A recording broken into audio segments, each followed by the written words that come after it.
Sejam muito bem-vindos a mais um episódio do podcast Bússola Profissional, o primeiro podcast que fala sobre carreiras profissionais no Brasil.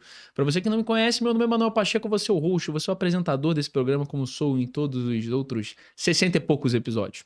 E hoje nós temos mais uma convidada muito especial, mas antes aqueles recados de sempre, tá? Precisamos da sua ajuda para achar novos convidados para o podcast Bússola Profissional. E para isso, eu vou pedir para você entrar em contato pelo Instagram, Podcast Bússola P. Agora a gente também tá no TikTok e também é o mesmo @, Podcast Bússola P. Então como é que você vai fazer? Se você tiver algum profissional que você respeita, que você gosta, que você admira, você vai entrar em contato com a gente pelo Instagram ou pelo TikTok e você vai mandar o perfil desse profissional pra gente. A gente vai bater um papo com esse profissional e se tudo der certo, você pode estar indicando o próximo convidado do podcast Bússola Profissional.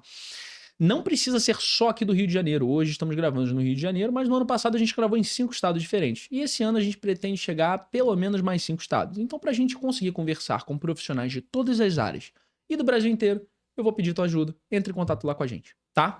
E o segundo recado, você que é profissional da área da saúde, você que é advogado, que é empresário, que tá querendo entrar no mercado digital e ainda não sabe como, tá querendo iniciar, ou então já tá trabalhando com alguém e não tá gostando muito do resultado, eu vou pedir para você entrar em contato com a gente pelo Instagram, Manuel Pacheco N. Lá a gente ainda não tá começando a criar conteúdo por conta de alguns problemas de organização, mas em breve lá tá mais no Instagram pessoal, você pode entrar em contato comigo que a gente pode conversar, beleza?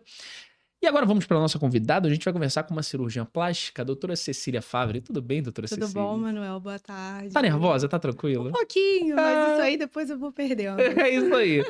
Doutora Cecília, eu sempre gosto de começar esse podcast entendendo um pouco sobre a trajetória do profissional e como ele chegou até aqui. E aí, por isso eu te pergunto, primeiro te pergunto, não, te peço, se apresenta para a nossa audiência e principalmente, conta um pouquinho da tua trajetória pra gente. Muito prazer, tudo bem? Eu sou Cecília Favre, sou cirurgiã plástica e a minha trajetória é uma trajetória, assim, eu acho que de todo mundo, né? Mas a minha Altos é e baixos. peculiar, Ah, então vamos pelo lá. seguinte, medicina sempre foi uma certeza na minha vida, sempre. A minha incerteza era aonde no globo eu ia fazer a Aí tá a medicina. indecisão, né? E eu sou franco-brasileira, então meu pai é francês, minha mãe é Ah, brasileira. legal. E a gente sempre, meu pai trabalhou como expatriado, então assim, por todos os lugares do mundo a gente seguiu meu pai.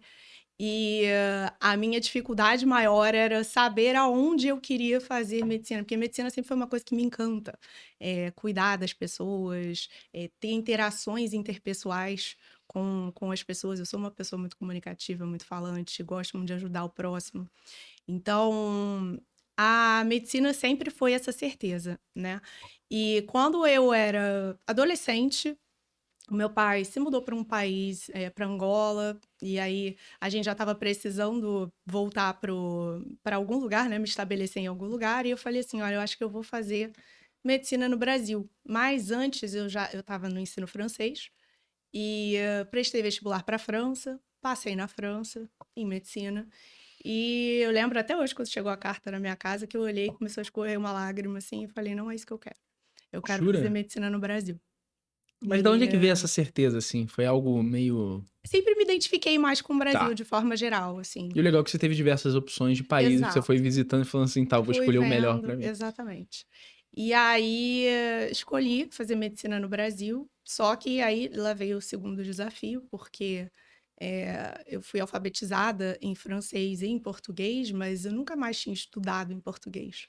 E aí eu tive que passar por um vestibular, que é um dos vestibulares mais desafiadores, né, de todas as carreiras, em português. Nunca tinha escrito uma redação, Cara, mas nunca eu... tinha estudado Desculpa história até do te Brasil. interromper. Desculpa te interromper. Não dá pra perceber que você não tinha tanta familiaridade com o português, porque o teu português é perfeito, você consegue falar bem pra Minha caramba. mãe sempre manteve isso muito bem com a gente, Entendi. né? Quando a gente era criança, era francês com meu pai e português com minha mãe, pra a gente não perder nenhuma das duas línguas. Legal. Mas, assim, de fato, eu prestar um concurso era muito mais desafiador. A carga emocional foi muito grande, enfim, o próprio o conteúdo programático no colégio era completamente diferente. Então, assim, passei, finalmente, prestei o vestibular, deu tudo certo, passei para medicina na Souza Marques e em 2012 me formei em 2017 da Souza Marques e desde o início da faculdade as pessoas falavam: não se fecha para nada, fica aberta, porque você tem que conhecer um pouquinho de todas as especialidades para saber o que que você vai querer fazer. E eu sempre falei, eu sempre soube que eu queria uma especialidade cirúrgica, especificamente cirurgia plástica. E entrei na faculdade querendo e saí com mais certeza ainda de que eu queria fazer cirurgia plástica. Aí lá foi a segunda saga, prova de residência. Cirurgia Fiz geral primeiro, cirurgia né? geral primeiro, isso. Na época que eu fiz, eram 11 anos de formação, porque eu peguei o último ano, onde eram só 2 anos de cirurgia geral, graças a Deus. Porque depois já tinha passado, no ano seguinte já eram 3, viraram 3.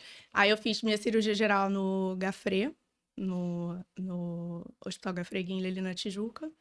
E depois prestei uma nova prova de residência para fazer. Passei para o serviço do Dr. Farid, Hospital da Plástica aqui no Rio de Janeiro, que é um serviço assim muito prestigioso de cirurgia plástica. Quem conhece, quem é do meio sabe, né? Dr. Farid é Referência. muita referência. E aí fiz esses 3 anos de cirurgia plástica e cá estou hoje, né? Depois de alguns anos formada aí. Bacana, muito legal conhecer um pouquinho da tua história. Você ficou ali, você falou que você queria sempre cirurgia, você entendeu isso conforme você foi passando na faculdade. Teve alguma matéria que você ficou em dúvida assim, pô, cirurgia plástica e essa aqui, ou então cirurgia plástica e dermatologia, cirurgia plástica e ortopedia? Teve alguma matéria que te balançou? Psiquiatria. Psiquiatria? Eu gostei muito de psiquiatria, porque psiquiatria tem um pouco. A cirurgia plástica tem um pouco, né? De você lidar com o psicológico da pessoa. Legal, bacana. E eu gostava muito de psiquiatria justamente por isso, mas não era uma especialidade cirúrgica. Eu sempre tive habilidade manual, sempre gostei muito das minhas aulas de arte, né, no colégio. Enfim, desenho bem, gostava muito dessa parte. Então, Um pouco lúdica, de certa é forma. lúdica, mas também gosto muito da parte estética também. Sou muito ligada em moda, sou muito ligada em maquiagem. Minhas amigas estão aí para falar, né? E então acabou que uniu bem essa parte das habilidades manuais com a parte estética e com a parte também do psicológico, de eu gostar de interagir com as pessoas. Assim, tem especialidades onde você precisa ter um pouquinho mais de tato com pessoas e outras um pouco menos. E tem algumas que você nem lida direito com o paciente, né? Como é o caso da radiologia, por exemplo. É um exemplo que muita gente usa, né? É, O médico que não quer se relacionar com o paciente vai pra exatamente. radiologia. Então, assim, era uma certeza que eu não queria isso. Legal. E aí foi a decisão da cirurgia plástica desde sempre. Tá, vamos lá. A gente entendeu um pouquinho como é que foi a tua trajetória, como é que você encontrou a cirurgia plástica, como é que foi esse encontro.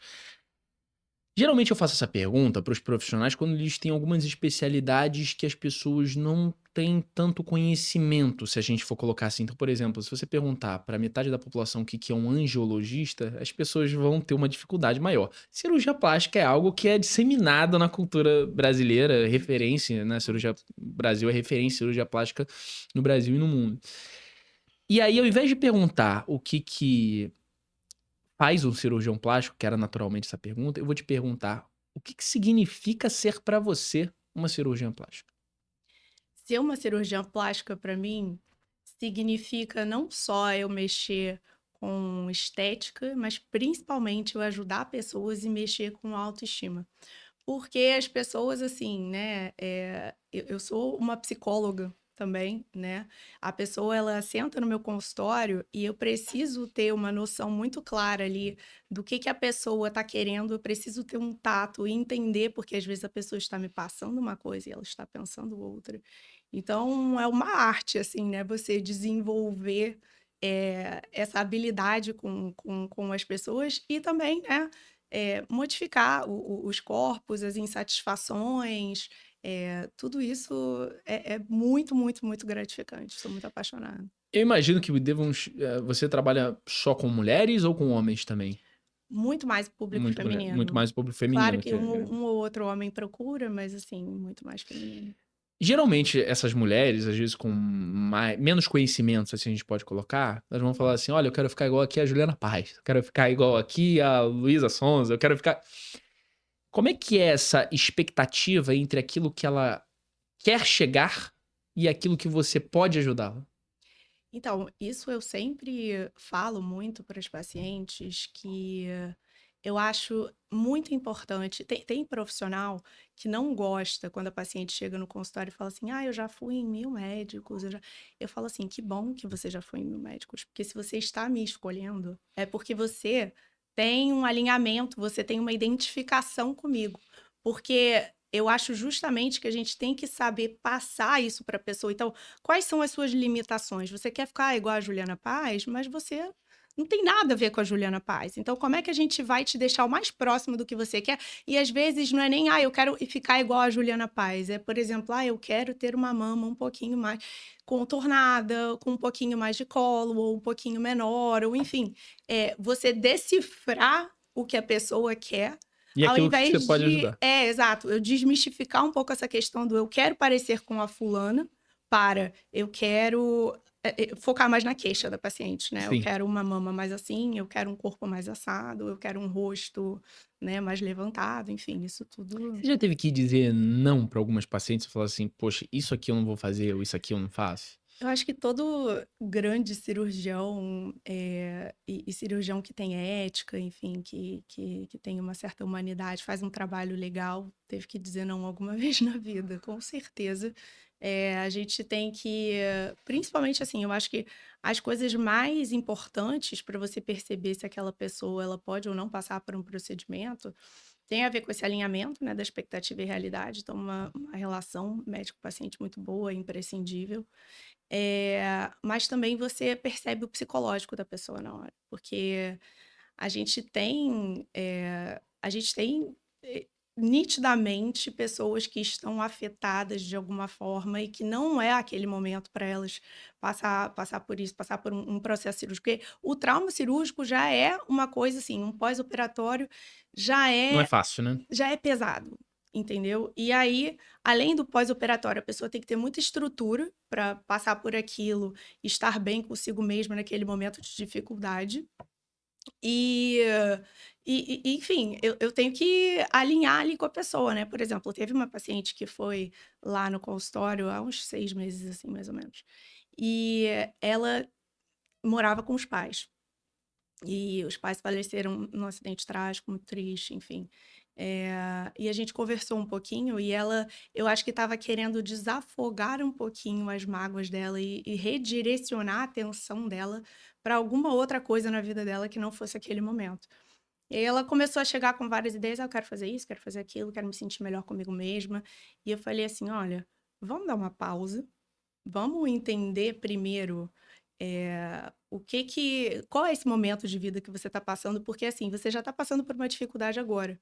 Aí eu vou incluir uma outra dificuldade na sua vida, que é um pós-operatório, que assim, não é fácil, porque você fica algumas semanas em casa, meio reclusa, né? E aí aquela mente Mente vazia na vazia, oficina do oficina do diabo. diabo. Então, assim, ela ia ficar pensando muito naquilo, não ia ter outra distração. Então, assim, eu falei: olha, volta daqui a um tempo, volta daqui a um ano, a gente conversa melhor, porque a gente também tem que saber dizer não, né? Que é o que a gente estava falando. Não, e eu acho que é interessante isso que você colocou no ponto, não é nem só pelo fato de ela ficar muito tempo reclusa, mas também pelo fato que o melhor resultado da cirurgia, acho que a gente vai falar mais isso um pouquinho na frente sobre o pós-operatório, ele demora um pouquinho pra chegar, né? E Demora. talvez ela não ficasse tão satisfeita por achar que aquele resultado viria de imediato. Enfim, são muitas camadas que a gente vai Muitas entrando. camadas, não era o momento. Não E a era o gente tem que momento. saber perceber isso com o paciente. E quando o paciente não está no momento dele, é muito perceptível. E como é que você comunica isso? Porque não é uma coisa fácil de comunicar. Não é uma situação fácil. Quais são as tuas estratégias ou então a tua forma de comunicar para o paciente de que talvez esse não seja o momento? Porque se isso não for comunicado de uma forma assertiva, o paciente pode não entender isso da melhor maneira e pode achar até que você está se recusando a atendê-lo de uma maneira geral. Não, eu acho que é justamente aquilo que eu estava batendo na tecla. A relação médico-paciente nessas horas é fundamental. É o mais importante, principalmente nós, cirurgiões plásticos, somos como psicólogos. Então, a gente tem que saber passar isso muito bem para o paciente, mas assim, geralmente eu tento ter uma conversa franca, como se fosse uma familiar minha, sabe? Falar, olha, a gente está aqui, a gente está com essa situação assim, assim, assado.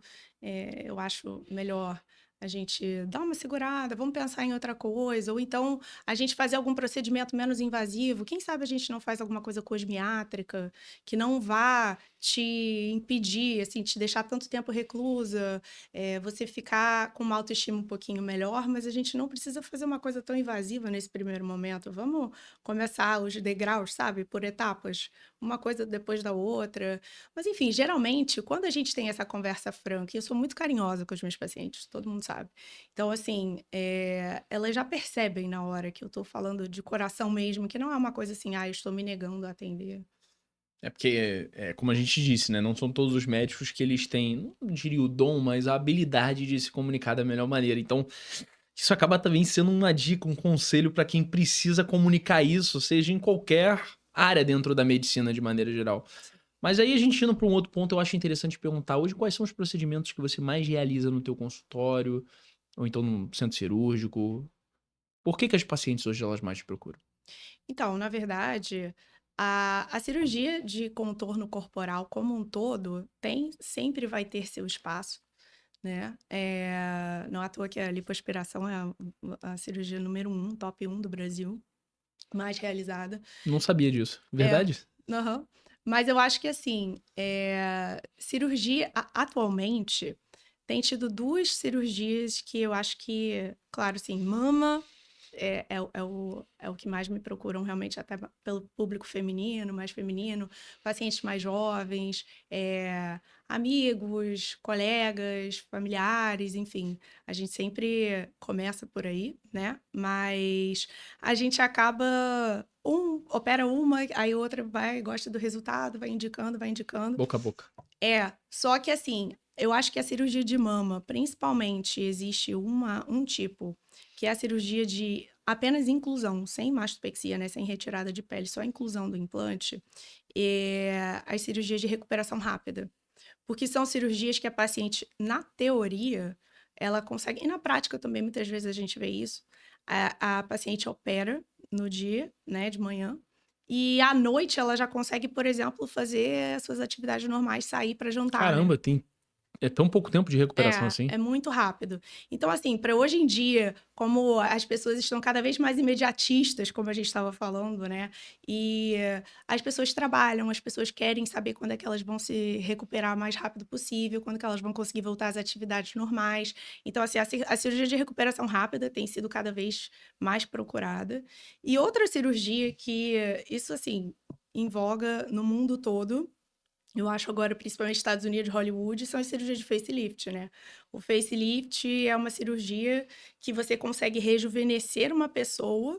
Hoje em dia as técnicas são fantásticas, cada vez mais a gente vê esses atores que eram velhos e que estão surgindo com o rosto assim completamente rejuvenescido de 10, 20 anos, e as técnicas estão cada vez mais refinadas, estão ficando perfeitas os resultados, e aí as pessoas estão procurando muito mais. Ah, eu quero fazer. O que a Lindsay Lohan fez? Que não seja só cosmiátrico, né? Mas assim, a gente percebe quando é uma coisa mais cirúrgica. O que a Lindsay Lohan fez? Brad Pitt. Tem, assim, muitas celebridades que estão fazendo, e isso acaba caindo um pouco na boca do povo, enfim, as pessoas começam a pesquisar mais sobre. E o facelift é uma cirurgia que tem estado muito em ascensão.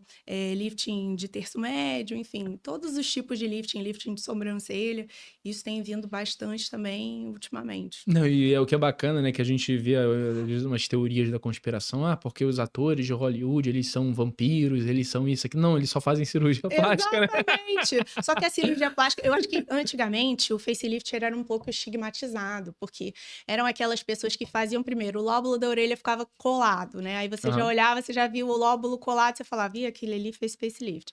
Aí ficava com o rosto completamente esticado. Hoje em dia, as técnicas se refinaram tanto a ponto da gente saber que a gente tem que tratar a camada muscular, a camada mais profunda, né? Em um certo plano, um vetor de tração específico, na pele, um vetor de tração diferente. Então, assim, a gente vai refinando isso cada vez mais e os resultados hoje em dia têm ficado fantásticos, assim, Cada vez mais realmente. naturais, né? Que eu, Sim, isso eu já discuti também com, acho que uma biomédica que veio aqui no episódio 7, que foi a doutora Daisy. A gente conversou que Olha como é que são as coisas. O ser humano, de certa forma, quando começaram a surgir os primeiros procedimentos estéticos, isso é baseado em nada, só achismo mesmo. Eles buscaram sempre, no início, algo mais artificial, porque talvez o artificial, naquele momento que começou, era um sinônimo de status. Ou seja, quem tem, entre aspas, um poder aquisitivo maior, um pouco mais de grana, vai fazer aqueles procedimentos e isso vai demonstrar até um status social. Uhum. Hoje a gente vê o contrário, as pessoas vão buscando procedimentos cada vez mais naturais. Elas querem fazer procedimentos e elas não querem que as pessoas saibam que elas fizeram Isso tem um procedimentos. nome, né? Quiet luxury, que Jura? chama. É porque quando a gente fala, na verdade, quiet beauty, né? O Aham. quiet beauty, esse termo na estética, veio do termo da moda quiet luxury. Porque antigamente era justamente isso. As pessoas com grande poder aquisitivo queriam mostrar que elas podiam comprar aquela bolsa, logomarca, coisas muito assim, na cara para dizer: Poxa, eu não quero comprar uma bolsa simples. Se for para comprar uma bolsa simples, eu vou numa loja mais barata, compra essa bolsa e tá Sim. tudo bem. E hoje em dia, não. As pessoas estão procurando marcas com menos logomarca, cada vez mais dissimulado, para não parecer. É o famoso quem sabe, sabe? E na estética, a mesma coisa. As pessoas migrou esse termo, né, para estética e virou o quiet beauty. Doutora Cecília trazendo pra cá os conceitos da moda. Exatamente, Não, bacana. exatamente. É justamente isso que a gente observa e de fato tem acontecido cada vez mais. Mas vamos lá para um lado que eu acho interessante a gente falar, é que eu acredito que não tenham muitos impedimentos hoje para quem queira fazer uma cirurgia plástica. Mas de fato, quando a doutora Cecília, ela indicaria uma cirurgia plástica para um paciente? Tá, eu acho que são três coisas principais, assim. Primeiro é quando eu percebo que aquela queixa é uma coisa que afeta grandemente o paciente, até Autoestima de maneira a geral. autoestima, o psicológico, a saúde mental, e aquilo tá batendo na mente da pessoa no dia a dia dela, sabe? Isso é uma primeira coisa. Segundo, depois que essa pessoa me traz essa queixa, eu vou ver se essa queixa é viável. Então, em função da queixa, qual é a solução que eu consigo prestar para essa paciente? E é uma solução viável, assim, de um ponto de vista de segurança, principalmente, eu acho, porque às vezes a paciente chega assim: putz, eu quero fazer mama, mas eu também quero fazer lipo, mas eu também quero fazer abdômen. Aproveitando que eu já tô ali sob a sedação, também quero uma bléfaro, quero me recalchutar inteira. Calma lá. Né, então, assim, de um ponto de vista de segurança, isso não é legal. Então, vamos priorizar o que você prefere fazer primeiro, o que vamos fazer depois. Eu acho que isso é o mais importante, para a gente não ver aquelas manchetes também que surgem, né, de lipoaspiração que mata mais uma pessoa, pessoas fazendo 15, 16 procedimentos de uma vez e morrendo na mesa de cirurgia, né. Então esse é o segundo ponto, a segurança. E o terceiro ponto é justamente o que a gente estava falando, se a pessoa está com a capacidade mental de passar por um processo cirúrgico, porque as pessoas acham que a cirurgia é um evento. Ela é um evento, eu vou fazer essa cirurgia, eu vou ficar da forma que eu quero em uma semana e acabou, é isso. Não é Sou assim. uma A nova mulher, sou um cirurgia novo homem. é, Toma aqui seu novo RG e seu novo exatamente. CPF. A cirurgia ela não é uma fotografia, a cirurgia ela é um filme. Porque Legal. a gente não tem aquele momento ali que o negócio acontece e eu entro Cecília e saio Joana. Não é assim. Ela é um processo, e o processo de pós-operatório é um processo complicado. Então, você tem que ter muita confiança em quem vai te operar, você tem que ter muita confiança nas orientações que a pessoa vai te passar. E você tem que ter muita estabilidade mental para entender que os resultados eles demoram para acontecer, você eu escolhi aquela pessoa, eu tenho que confiar na opinião daquela pessoa e entender, olha, tá acontecendo tal e tal coisa comigo, as mamas estão assimétricas nesse momento. Normal, faz parte do processo de recuperação. E confiar na palavra do meu Com cirurgião, certeza. sabe? Saber que a pessoa tem uma estabilidade emocional para eu conseguir dar uma orientação para ela e ela conseguir seguir da melhor forma possível. Acho que é isso. Muito bacana a tua resposta. O que eu mais gostei foi: cirurgia plástica, ela não é uma foto, ela é um filme. É, Ou seja, existe um processo para exato, você entender aquilo de uma maneira geral. E o que eu acho legal também a gente falar agora, né? Beleza, você me colocou os 3 pontos que você acredita que você indicaria para alguém fazer uma cirurgia. Agora eu vou inverter a pergunta. Quando você não indicaria pra pessoa fazer uma cirurgia? Eu acho que principalmente pelo lado psicológico. O lado psicológico conta muito. E essa questão da segurança também. Porque, assim, até sempre perguntam, né? Ah, já que eu tô na mesa de cirurgia, o famoso já que, já que eu tô na mesa Já de que eu tô na mesa de cirurgia, cirurgia. deixa eu fazer tal e tal e tal e tal. Não é sobre a quantidade de procedimentos que a gente vai fazer, é sobre quais são esses procedimentos, qual é o porte deles. Então, se eu fizer vários procedimentos pequenos que se somem em uma cirurgia um pouco maior, tudo bem. Agora, se eu tiver que botar cirurgias muito grandes em um procedimento combinado, aí já não funciona. Assim, a gente tenta evitar passar de 6, 8 horas de cirurgia, né? Até o meu próprio anestesista fala isso, anestesia não é vitamina. Então, não é uma coisa que a gente Vai aumentando aí pra ele ficar mais exatamente tempo. fica ali, sabe? Não é isso. Até porque a nossa resposta, o nosso corpo responde, né? Endócrino metabolicamente falando, a uma cirurgia. Então, eu aumento todos os hormônios de estresse, catecolaminas, isso tudo tem uma repercussão no pós-operatório. Então, se eu não tenho uma noção muito boa de quanto tempo vai durar essa cirurgia, o que o paciente pode ou não pode fazer, eu não indico. E eu acho interessante também de te perguntar, já entrando nessa linha, um ponto que, beleza, você falou quando é indicado, você falou quando não é indicada sobre as cirurgias plásticas de maneira geral. Mas você falou também sobre procedimentos, quantidade de procedimentos. Existe algum número de procedimentos e algum tempo, no máximo, que um cirurgião ele pode fazer ou que seja saudável ele fazer? Por exemplo, você falou que não gosta que a cirurgia passe de 8 horas. Mas em quanto tempo de cirurgia você acredita que isso seja seguro pra você?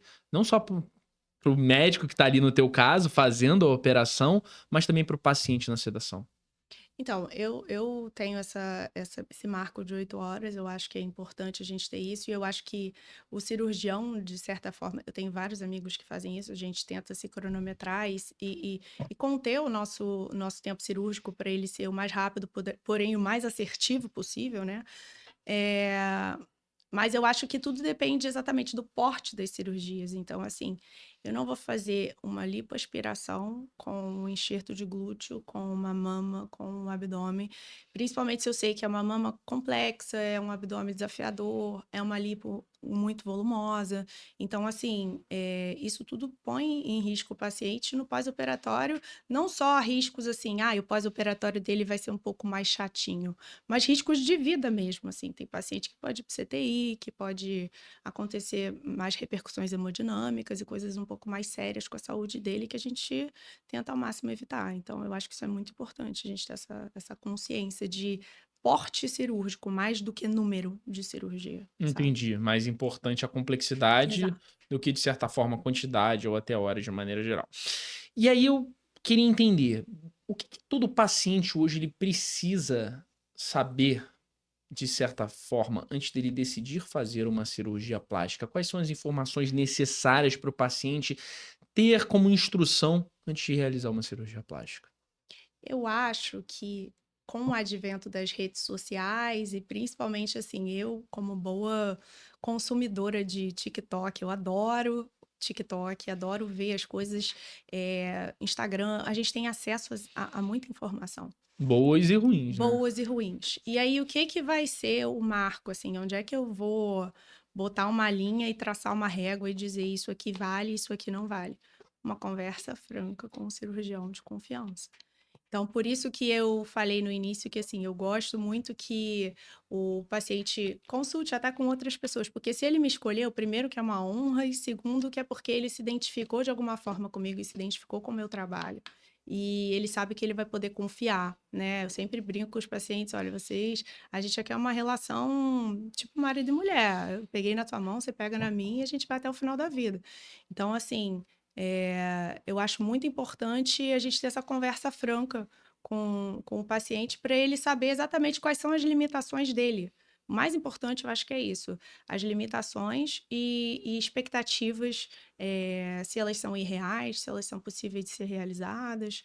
Então, antes de tudo, eu acho que é esse alinhamento aí com o seu cirurgião que é o mais E importante. eu acho legal também da gente comentar sobre a questão de você chegou a comentar sobre, às vezes, quando um médico, um cirurgião, ele faz diversos procedimentos e, eventualmente, a gente vê uma notícia ou outra de um paciente indo a óbito. enfim. É interessante te perguntar sobre isso. Por que que você acredita que existam, né, alguns pacientes que vão a óbito dentro de uma cirurgia plástica? Você acredita que sejam porque os médicos não são tão qualificados ou responsáveis? Ou você acredita que a cirurgia plástica não é tão segura assim? Eu acredito que toda cirurgia, toda intervenção cirúrgica tem seus riscos.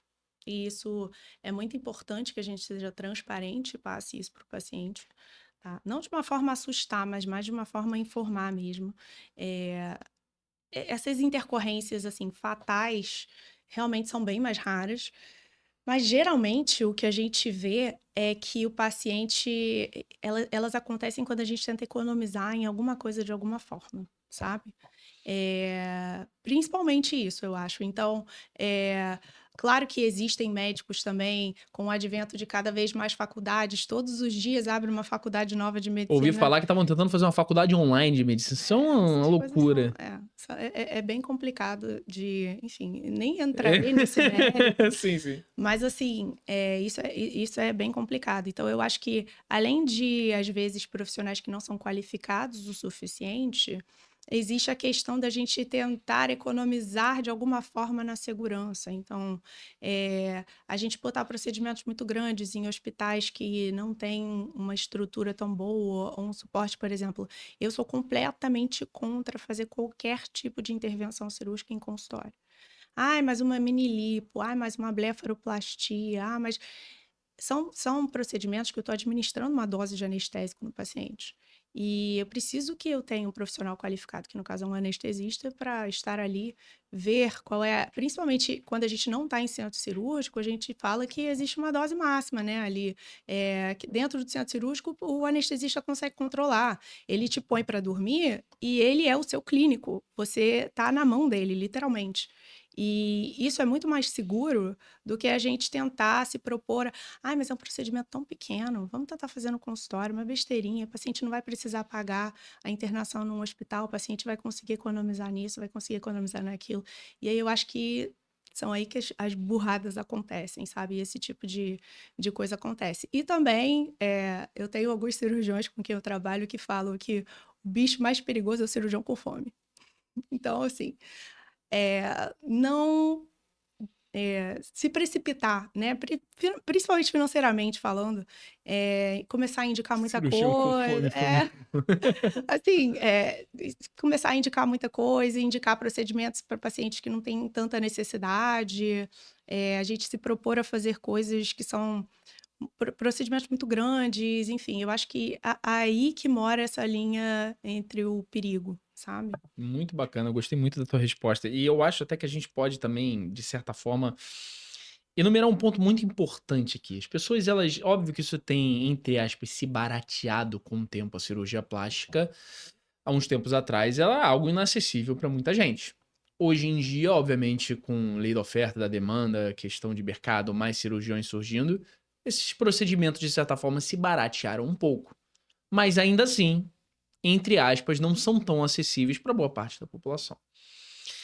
E o que a gente vê muito, pelo menos eu já tive contato com alguns cirurgiões plásticos, já trouxe alguns aqui, e eles sempre falam que chegam muitas pessoas no Instagram perguntando: qual é o preço? Qual é o preço? Quanto é que custa? Você acredita que os motivos pelos quais muitas pessoas tenham problemas e intercorrências de maneira geral sejam pelo fato de só olhar o preço antes de olhar o valor que um cirurgião plástico pode agregar na vida dessa pessoa? 100%. Porque esse tipo de paciente que pergunta qual é o preço, muitas vezes, quando eu vejo, a gente sabe, né, no Instagram, quando a pessoa surge e é uma pessoa que só está preocupada em fazer uma pesquisa de mercado, ou quando é uma pessoa que realmente está interessada em você, na forma como você trabalha. E assim, existe a pergunta qual é o preço, e existe a pergunta Qual é o qual é valor? assim, qual é a faixa de preço para eu conseguir me programar melhor? São coisas diferentes e são, dúvidas diferentes. Então, geralmente, quando a pessoa já chega, perguntando assim, qual o preço, eu já sei que não é um paciente para mim. E eu acho que isso a gente tem que ter uma noção, nem todo mundo vai servir para todo mundo, né? No caso, assim, nem todo médico vai servir para todo paciente, e tá tudo bem. São públicos-alvos diferentes, São né, se a gente for. públicos-alvos diferentes. Então, eu sou uma pessoa que sempre aviso para o paciente: olha, você vai conseguir achar mais barato do que esse orçamento que eu estou te passando. Mas aí ele não vai ser feito por mim, ele não vai ser feito nas condições que eu prezo, muitas vezes, né? A gente vai. Onde é que a gente barateia um procedimento? Nos produtos usados, na segurança. Tudo isso eu acho que interfere e de um ponto de vista meio negativo para o paciente, sabe? Então, eu acho que os pacientes que eu quero atrair para mim e que, graças a Deus, até hoje eu tive a sorte e o prazer de atender, são pacientes que têm muito bem essa noção estabelecida. Tanto que as pessoas sempre chegam no consultório e falam: ah, eu te vi no Instagram, eu gosto muito da forma como você se posiciona, mas você fala muito sobre segurança, você me deixa muito segura. Sabe, você fala sobre valor, assim, eu vejo muito mais o seu valor, eu percebo o seu valor. E isso para mim é muito importante. Mas aí aquelas pessoas que perguntam assim: "Ah, qual é a faixa de valor?" E quando eu vejo que é uma pessoa que realmente está interessada, eu até falo: "Olha, a partir de tantos mil para esse procedimento, a gente já pode começar a pensar, para você se programar um pouquinho aí." Aí Ou ela então, vai né, vamos numa consulta que é tanto pra gente conversar sobre e a gente ver quais procedimentos claro, são indicados pra você, claro. né? E muitas vezes quando a gente fala isso, o paciente que só está fazendo a pesquisa de mercado, Sabe? é. Mas Então é bom, porque é é uma seleção natural que a gente faz. isso, e aí é aquilo, o cirurgião, essa frase é maravilhosa, o nada é mais perigoso do que o cirurgião com fome. De certa forma, Exatamente. vão ter profissionais que vão ir para um público em questão de eu quero mais volume de cirurgia, enquanto você está buscando mais qualidade e entrega. E isso, de certa Exatamente. forma, vira o teu marketing natural, né? Ou Sim, seja, você vai atender bem um paciente, você vai fazer uma boa cirurgia, ele vai gostar, vai indicar para alguém. Vai gostar, vai indicar para alguém, e daqui a pouco você está exato. cada vez consolidando mais o teu mercado. E quero deixar claro que, assim, não tem certo ou errado, tá? Claro, claro. O cirurgião que preza pelo volume também, tudo bem ele prezar pelo volume, se ele fizer isso de forma segura. Mas não é muito a minha linha de trabalhar, né? Mas cada um tem a sua e tá tudo certo. Doutora Cecília, acho que é interessante te fazer uma pergunta agora, que você colocou que também que você faz muitas cirurgias relacionadas ao facelift, não sei nem se eu vou acertar o inglês, Uhum. e mais cirurgias de contorno corporal. Existem diferenças no preparo e na execução dessas cirurgias de maneira geral? Sim, são cirurgias bem diferentes e, na verdade, mais numa questão de ambas têm, tanto a cirurgia de contorno corporal quanto do facelift tem uma curva de ascensão muito grande, né, de aprendizado. Só que a cirurgia de facelift é uma cirurgia muito mais delicada. Tem vários macetes, né, de coisas para a gente fazer ali, de pontos que a gente precisa dar para evitar que o rosto fique estigmatizado, enfim. Tem uma série de cuidados, e eu acho que aí a cirurgia facial, ela é uma cirurgia que tem muito menos margem para adaptação do que uma cirurgia corporal. Então, o pós da cirurgia de face também é um pós bem mais delicado, né? São Porque cuidados a mais, né? são cuidados a mais. É bem mais meticuloso, assim. Quais cuidados seriam esses das cirurgias, né, do rosto, como o facelifting, por exemplo? Porque a gente, né, de certa forma, do senso comum, a gente olha, beleza, cirurgia de contorno corporal vai ter que fazer um repouso, vai ter que ficar não sei quanto tempo de cama, vai ter que colocar aquelas cintas, né, modeladoras, né, o Uhum, tapping também, que é algo uhum. bem conhecido. Mas para o rosto, eu nunca ouvi falar e eu tenho essa curiosidade. Quais seriam os cuidados do pós-operatório? A cirurgia de face, ela é uma cirurgia um pouco traiçoeira de um certo sentido, porque é uma cirurgia que o paciente não sente muita dor. Então, o que vai incomodar mais o paciente é o inchaço. E como o inchaço é uma coisa muito relativa de pessoa para pessoa, tem gente que incha mais, outras pessoas que incham Sim. menos, a pessoa acaba esquecendo que operou. E aí, assim, movimentos bruscos, não pode fazer todo tipo de esforço. E aí, quando a gente fala em esforço, não são só atividades físicas, academia, não, qualquer coisa que eleve sua frequência cardíaca, né? Então, esse tipo de coisa também a gente evita. Banho muito quente, porque o Caramba. calor, ele também faz uma vasodilatação, né? Os vasos sanguíneos estão todos frágeis depois que você faz qualquer tipo de cirurgia. E aí eles estão ali controladinhos porque eu coagulei, mas se em algum momento a sua frequência cardíaca elevar, ou se o seu vaso dilatar por conta de uma fonte de calor, secador, água quente, por exemplo, o vaso ele dilata, volta a sangrar, e aí assim, é hematoma, é urgência cirúrgica. Nas mamas, uma mama fica maior do que a outra, na face, um lado do rosto às vezes Caramba. incha muito mais do que o outro, aí tem que voltar para o hospital, abrir tudo de novo, coagular o vasinho que está sangrando. Então, assim, eu sempre boto esse terror no pós-imediato para o paciente e falo assim: olha, as 2 primeiras semanas são as semanas mais críticas para isso acontecer. Então, você tem que evitar isso, isso e isso, porque aí a gente vai ficar tranquilo. Ou A seja, partir o que daí, você tá me falando é que o pós-operatório é parte essencial dos resultados que a cirurgia plástica que você fez. 100%. E isso eu sempre até falo para os pacientes, o resultado cirúrgico, ele não é 100%, ele é 200%. Porque sem meu, na hora que eu vou lá, tô no centro cirúrgico, abordo o paciente, faço a melhor cirurgia da minha vida, todas as cirurgias são as melhores cirurgias da minha vida, né, eu penso dessa forma. E no pós, ele vai dar o 100% dele. Então, o resultado perfeito é a combinação do meu 100% com o 100% dele, que dá os 200% ali. E um pós mal feito, tanto por, às vezes, profissionais, eu tenho uma gama de profissionais com quem eu trabalho, né, no pós-operatório, então tem fisioterapeuta, tem enfermeira, e todos esses profissionais são profissionais que estão alinhados com a forma que eu gosto de trabalhar, e também, o paciente seguir essas orientações, porque um pós mal feito pode estragar uma cirurgia perfeita. Então, isso é muito importante. O pós-operatório é exclusivamente de responsabilidade do paciente. Aí, claro, né, eu fico vendo, fico orientando, peço foto todo dia, enfim, eu sou lá, eu tenho meus toques com o meu Porque isso pós-operatório. vai afetar diretamente no teu No trabalho, meu né? Na resultado, percepção do exatamente. do do do Claro trabalho. que tem coisas que são inerentes ao paciente, ao organismo, que a gente não consegue controlar, mas tudo que a gente conseguir controlar de fator externo, é bom que a gente controle. Não, perfeito. E aí a gente já entra num outro ponto, né, se a gente tá falando de pós-operatório de maneira geral, a gente tá falando da qualidade. Existem muitos pacientes que chegam pra você, que fazem uma cirurgia contigo, que eles têm dificuldade de seguir esse pós-operatório? Muito. Hoje eu fiz uma caixinha de pergunta no meu Instagram, e aí, veio uma paciente que operou mama comigo tem 2 semanas. E ela é uma paciente que ela é um pouquinho mais agitada do que o normal, assim, é uma paciente mais difícil de ser contida. E a gente sabe que essas primeiras 2 semanas, que são as semanas mais críticas Importante. aí, né, de recuperação, a pessoa tem que ficar um pouquinho mais reclusa, né, um pouquinho mais resguardada das suas atividades. E para ela isso foi, assim, uma dificuldade absurda. E a pergunta que ela fez para mim foi: "Quanto tempo de confinamento pós-cirurgia de mama?" Eu falei: Parecendo que tá no Big Brother "Parece que Brasil, eu né? tô no Big Brother". Falei: "Olha, o confinamento eu não gosto muito dessa palavra, vamos pensar em, um repousozinho até a gente conseguir Um garantir aí repouso seu resultado". coercitivo. Exato. Então, assim, tem pacientes que são um pouquinho mais ansiosas, que são um pouquinho mais agitadas, que aí é um pouquinho mais difícil de conter. Mas quando a gente fala e bate bem na tecla da importância disso, todo mundo costuma entender. Não, perfeito.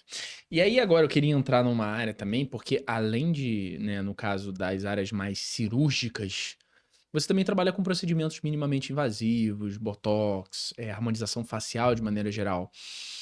Eu não vejo muitos profissionais da área da cirurgia plástica também trabalhando com esses procedimentos. É uma coisa, é um lado, uma habilidade complementar à tua formação e, consequentemente, às cirurgias que você já faz? Sim, na residência, inclusive, a gente tem até uma cadeira, né, sobre isso, sobre a parte de cosmiatria. Só que aí eu acho que é muito da escolha de cada Claro. cirurgião, né? Tem cirurgião que não gosta muito, que prefere ficar só na parte cirúrgica, que prefere só operar. Eu, no caso, eu amo essa parte também, gosto muito. E muita gente não sabe que o cirurgião plástico faz isso, mas aí é o que eu sempre falo para as pessoas que me perguntam: "Ah, mas isso é da sua competência?" Eu falei: "Se eu abro o seu rosto, você acha que eu não sou capaz de botar uma agulha no Com lugar certeza. certo para saber onde que eu tenho que injetar qual coisa?" Então, assim, isso faz parte da nossa competência, sim. É uma área que eu amo e, inclusive, no início, eu tive que começar muito por isso, porque o início, às vezes, os pacientes têm um pouquinho mais de dificuldade, né, logo quando a gente se forma, de conseguir confiar, né, para se doar para uma cirurgia. Então, uma excelente porta de entrada, até para as pessoas que estão começando, é fazer cosmiatria. E eu entrei muito nessa parte de cosmiatria, e eu gosto bastante, assim, dessa parte do preenchimento, botox, estimulado. E acho até legal a gente, por mais que seja já um senso comum, isso tem se popularizado cada vez mais no Brasil, né, nos últimos anos, mas o que que é de fato o Botox e para que ele serve? Eu acho que isso é uma pergunta interessante até para as pessoas que estão assistindo esse programa, elas saberem e entenderem. As pessoas falam, vou colocar Botox, tá, mas para quê? Explica pra gente, por favor. O Botox, ele é a toxina, né, que é a toxina botulínica, que ela é produzida por uma bactéria, que é o Clostridium botulinum. E ele inicialmente foi descoberto no tratamento de doenças oculares, então foi pela oftalmologia que o Botox Caramba. se estabeleceu. Porque o pessoal começou a tratar blefaroespasmo, que é espasmo muscular, né?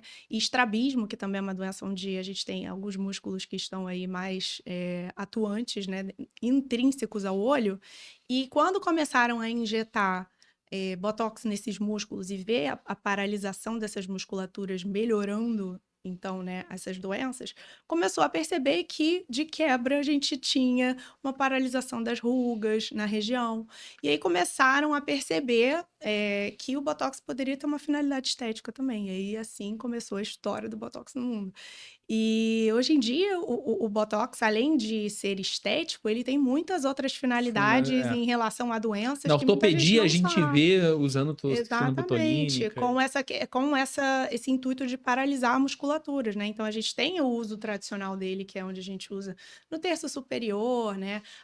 No pescoço também para melhorar contorno, mas, por exemplo, na odontologia, no bruxismo, que a pessoa às vezes tem uma hiperreatividade desse músculo aqui do masseter, aí o masseter a gente injeta, ele dá uma relaxada, dá uma afinada no rosto de quebra, que também é estético, mas a gente consegue melhorar a funcionalidade do bruxismo, torcicolo para relaxar musculaturas, enxaqueca para Enxaqueca também relaxar já tinha. alguns pontos de tensão, é bem legal. Doutor Fernando É, Zanetti, a gente conversou sobre isso, neurologista lá em isso é Florianópolis. muito legal. Isso é uma parte bem maneira, assim, Cara, do uso de e aí, Botox. e aí o Botox que era usado, entre aspas, para um lado sempre mais estético, hoje ele é usado em Uhum. diversas E áreas da ele medicina. paralisa a glândula também. Então, assim, glândula sudorípara, por exemplo, paciente que tem sudorese Soa excessiva, muito. então sua muito na mão. Tem pacientes, assim, novinhos, vão fazer vestibular, aí a mão escorre, né, no papel, o papel sai molhado. Mas aí você Vamos coloca Botox na mão? coloca Botox na mão, Caramba, coloca que Botox loucura. na Não, na axila eu axila. já sabia, agora na É, mão eu nunca tinha ouvido falar, não. é. Então, assim, tem umas funcionalidades bem legais, bem Não, interessantes bem do bacana. Botox. É. E aí eu queria, não é entrar em polêmicas, não sou muito cara da polêmica, mas eu acho importante fazer essa pergunta porque é importante a gente entender como é que você pensa e, de certa forma, como os pacientes ou profissionais que estão assistindo aqui, eles podem procurar profissionais para atendê-los da melhor maneira. Você acredita hoje que profissionais que não são médicos, eles têm a capacidade ou a possibilidade, ou deveriam ter de certa forma, de fazerem procedimentos minimamente invasivos, como harmonização facial? A gente vê hoje que está liberado, entre aspas, para dentistas, está liberado para farmacêuticos, para biomédicos. Você acredita que, de certa forma, existe alguma diferença de fazer um procedimento com um médico bem qualificado, como de um profissional dessas outras áreas que também seja qualificado? Então, isso realmente é uma pergunta bem polêmica, né? Inclusive é briga entre conselhos, porque o CFM com o CFO, com, enfim, todos esses outros conselhos aí. Mas eu acho que assim, eu não tenho que achar nada. A gente tem que trabalhar com a realidade. A realidade é as pessoas têm legislação para fazer esse tipo de procedimento, outras pessoas que são não médicas, porque esse termo não médico também é uma coisa que às vezes causa um pouquinho de rebuliço, principalmente nas redes sociais, quando a gente fala profissional não médico. Gente, eu sou não advogada, eu não sou advogada. Então, assim, não é que não exista uma faculdade não direito ou não medicina. Eu Boa só não resposta, boa sou, resposta. sabe? Só que, assim, eu acho o seguinte: quando a gente fala desse tipo de procedimento, eu acho que o mais importante é a gente pensar que o paciente tem como se resguardar disso se ele se informar muito bem do profissional com quem ele está fazendo. E os profissionais também, eu acho que de um tempo para cá se viu uma mina de ouro na estética. E aí, por que você está fazendo isso? Você está fazendo isso por uma finalidade financeira? Porque todas as vezes que a gente bota o dinheiro no meio e que a gente não coloca o amor pelo que a gente está fazendo no lugar, assim como um norte, aí acabam, assim, os cursos de finais de semana, as pessoas com uma certa ansiedade para querer fazer procedimentos para ganhar mais dinheiro, para poder entrar no mundo da estética. Então, eu acho que, assim, isso a gente tem que ter bastante cuidado, né, com que tipo de profissional que a gente está lidando aí. E se você realmente tem amor por isso, você vai começar a fazer isso e você não é médico, você tem que se profissionalizar muito bem. Assim, existem maus e bons profissionais em todas as Sejam médicos áreas. ou não. Existe médico que é péssimo. Existe resultados de dentista que são resultados lindos. E que sabem também não só entregar um resultado bonito, mas tratar intercorrências de uma forma certa. Eu acho que isso é o mais importante. Só que, assim, eu acho que cada macaco no seu galho, no sentido de que existem alguns procedimentos muito específicos à cirurgia plástica que algumas pessoas, agora algumas outras especialidades, estão tentando entrar. Tipo, facelift. A gente já vê gente querendo fazer facelift que não é médico. Rinoplastia. Essa parte toda são partes que exigem uma formação muito específica. E, Que por é primeiro exemplo, a cirurgia geral e depois a cirurgia plástica para você. A gente tá falando de exatamente. pelo menos Ou, assim, 4 o anos de formação. otorrino, quando vai fazer um nariz. Toda essa parte é uma parte que demanda uma especificidade muito grande e anos e anos e anos de formação. E não que essas pessoas não tenham anos e anos, mas não direcionado para isso, né? Então, eu acho que cada macaco no seu galho. Eu, por exemplo, sou cirurgiã plástica, entendo de pele. Mas eu sou dermatologista? Não. Então, se uma paciente me pergunta para eu dar uma olhada numa pinta, para eu passar uma rotina de skincare, eu vou encaminhar para um dermatologista, mesmo eu sendo médica e sendo uma especialidade, inclusive, super próxima à minha. Mas eu acho que, assim, vai que eu deixo passar um melanoma. Vai que eu passo uma rotina que poderia ser muito mais otimizada, porque tem alguém que estudou muito mais para isso Ou do então que uma eu. rotina que faça mal, entre aspas, né? Exato. Então, assim, eu acho que a gente tem que ter essa noção, principalmente, para não. O primeiro mandamento é o primo non nocere. Eu acho que é esse Esse eu não conheço. a frase em latim, que é você não fazer mal. A primeira coisa é não fazer mal ao paciente. Então, independente do benefício que a gente vai possivelmente estar trazendo, eu tenho certeza que eu não vou fazer mal em primeiro lugar, entendeu? Então, eu acho que isso é o mais importante, a gente ter essa responsabilidade perante ao paciente mesmo, Não, sabe? isso é muito bacana que você falou, porque eu acredito que existem benefícios e malefícios em relação às especialidades hoje. Acho que o profissional que ele mais se destaca, ele é cada vez mais específico naquilo que ele faz. Então, antes a gente tinha cada vez mais médicos menos especializados, profissionais menos especializados, até advogados, de certa forma.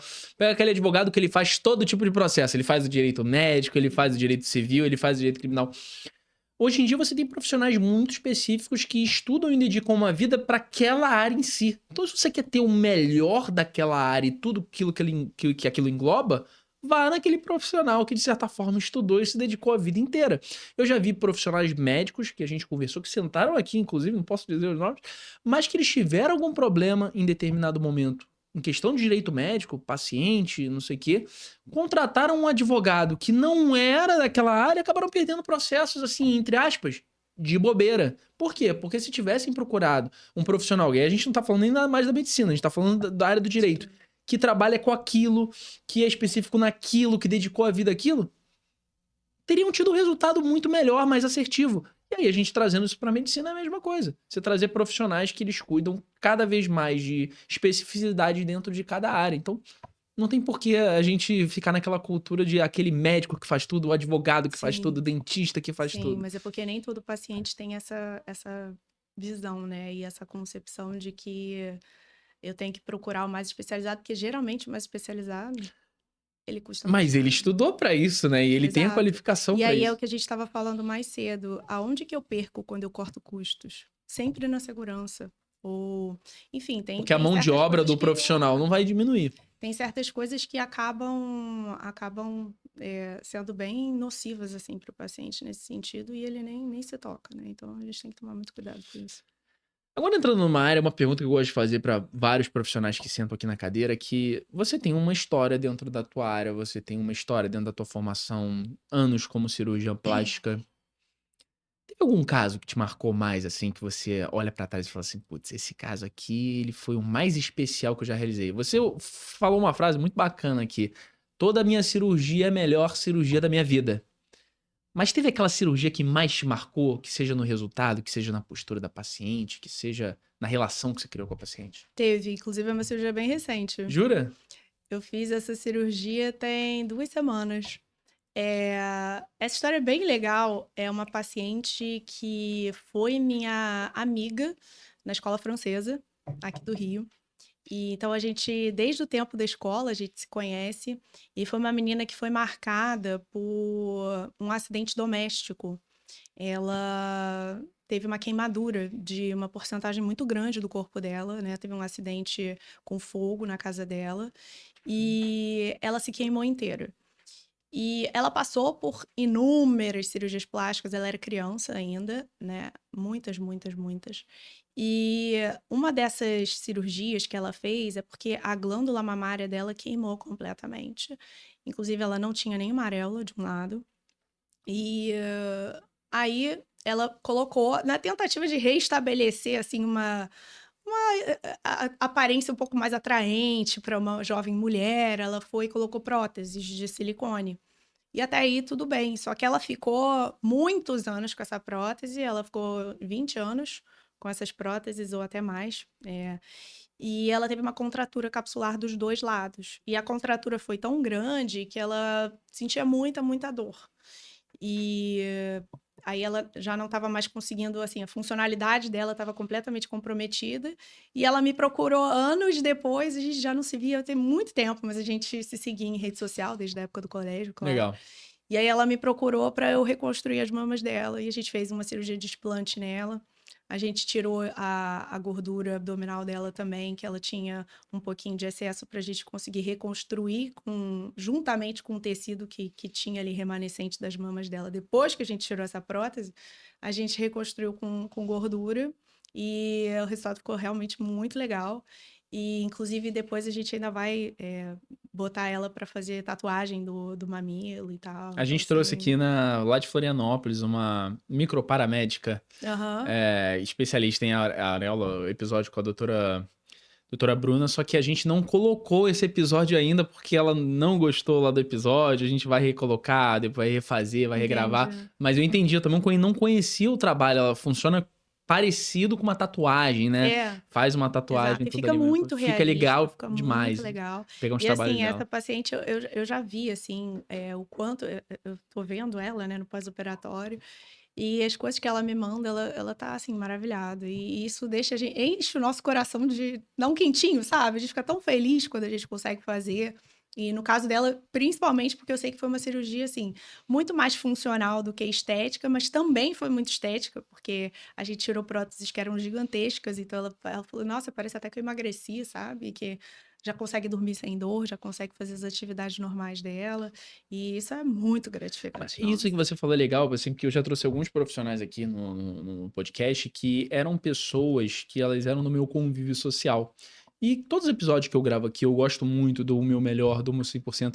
Só que é muito bacana quando você conhece a história daquela pessoa. Eu acredito que seja o teu caso para se tornar um caso muito Exato. bacana para você. Você conheceu toda a história dela, você em determinado momento você conviveu com ela e agora você tá podendo Exatamente. ajudá-la numa dor que ela sempre teve, é algo que é bem mais especial e marca muito mais, né? Não, é muito especial, inclusive, dela ter escolhido, fazer essa cirurgia comigo, sabe? Dela ter entrado no meu consultório, ela falou: "Olha, não fui ver ninguém, mas eu quero você, porque a gente já se conhece há tantos anos Eu já te acompanho há e". tanto tempo também. E aí que é o poder da rede social também, né, porque a gente já nos falava há tanto tempo, e ela entendeu, através do meu Instagram, o meu posicionamento todo e captou a minha essência como médica, como profissional ali, então eu achei Então ele tá muito legal. assertivo e tá funcionando. Tá, exatamente.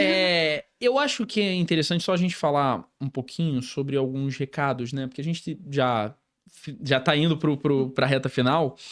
E eu sempre gosto de falar também sobre a tua parte profissional e conselhos para outros profissionais que eu acho muito importante aqui. Mas antes da gente finalizar, essa parte, qual o recado, assim, você gostaria que toda paciente ela soubesse, antes de procurar um cirurgião plástico para fazer alguma cirurgia? O que que você acha que todo paciente ele precisa saber, ele precisa ter como conhecimento? O que você gostaria de ter a oportunidade de passar para essas pessoas? Eu acho que entre nas redes sociais, infelizmente isso é uma realidade hoje em dia, as pessoas escolhem muito por rede social, mas eu acho importante a pessoa, primeiro, o médico que você vai escolher te instigar confiança, que você tenha algum certo tipo de identificação com esse médico, você se certificar que ele realmente faz parte da Sociedade Brasileira de Cirurgia Plástica, que ele tem um RQE, que é, né, o reconhecimento ali De da especialização. especialidade. Então, assim, que ele tenha esse registro, que ele tenha tudo certinho e que ele já tenha passado por toda essa formação, para a gente evitar esse tipo de problema que a gente falou mais cedo. E além disso, é justamente a identificação. Então, marque consulta, converse com o profissional, exponha, não tenha medo de expor, porque como a gente sempre falou aqui, eu sou uma psicóloga. As minhas consultas de primeira vez demoram, assim, 1h30.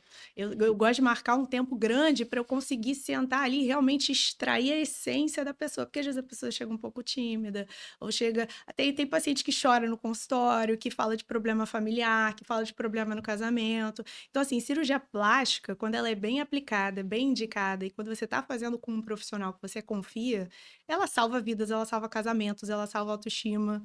Então, isso é muito bacana, mas aí você tem que escolher o profissional certo para fazer isso para você, né? Não, e pelo que você tá falando, a cirurgia plástica ela não é o fim, ela é o meio. Ela é um meio para, às vezes, resolver um problema de autoestima.